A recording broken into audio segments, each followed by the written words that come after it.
വിവാദം നിങ്ങൾ ഉണ്ടാക്കുന്നില്ലേ? അത് ഞങ്ങൾ ആ ഒരു വിവാദത്തിനുമില്ല. ADGPയോ അല്ലെങ്കിൽ ആരെങ്കിലുമോ വേറെ ഏതെങ്കിലും ഒരാളെ കാണുന്നതുമായി ബന്ധപ്പെട്ട ഒരു പ്രശ്നവും ഞങ്ങളെ അലട്ടുന്ന പ്രശ്നമല്ല. അതിൻ്റെ അകത്ത് പ്രതിപക്ഷ നേതാവ് പറഞ്ഞിരുന്ന ഒരു കാര്യം, തൃശ്ശൂർ തിരഞ്ഞെടുപ്പുമായിട്ട് ബന്ധപ്പെട്ട് BJPയുമായിട്ടുള്ള ലിങ്ക് അത് മുഖ്യമന്ത്രിക്ക് വേണ്ടി ഈ ADGPയെ അടിസ്ഥാനപ്പെടുത്തിയിട്ടാണ് RSനെ കാണാൻ പോയത് എന്ന് പറയുന്നതിനാണ് ഞാൻ പറഞ്ഞത് അസംബന്ധം.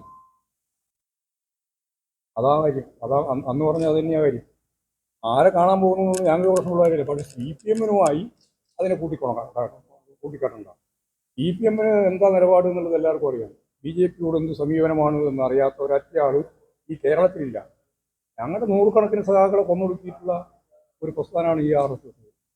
കണ്ണൂർ ജില്ല അത് ദത്തെടുത്തതാണ് മുമ്പ് ഇല്ലാതാക്കാൻ CPMനെ. എന്നിട്ട് അതിനൊക്കെ അതിജീവിച്ചുകൊണ്ടാണ് പാർട്ടി മുമ്പോട്ടേക്ക് പോയിട്ടുള്ളത്.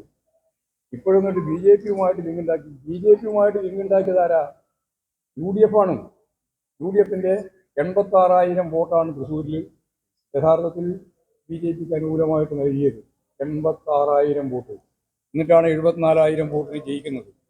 എന്നിട്ട് ആട്ടിനെ പട്ടിയാക്കുന്ന തിയറിയാണ് അവതരിപ്പിക്കുന്നത്. ഇതൊന്നും രാജ്യത്ത് ജനങ്ങൾ അംഗീകരിക്കില്ല. ജനങ്ങൾക്ക് ഇതെല്ലാം തിരിച്ചറിയാനാവും. അപ്പോൾ 74,000 വോട്ടിന് BJP ജയിക്കുന്നതിൻ്റെ ഭാഗമായിട്ട് 86,000 വോട്ട് കോൺഗ്രസിന് കുറഞ്ഞു. എന്തേ അന്വേഷണ കമ്മീഷൻ റിപ്പോർട്ട് പുറത്തുവിടാത്തത്? കോൺഗ്രസ് അന്വേഷണം തീരുമാനത്തില്ലോ പരാജയത്തെ സംബന്ധിച്ച് 3ാം സ്ഥാനത്ത് പോയല്ലോ.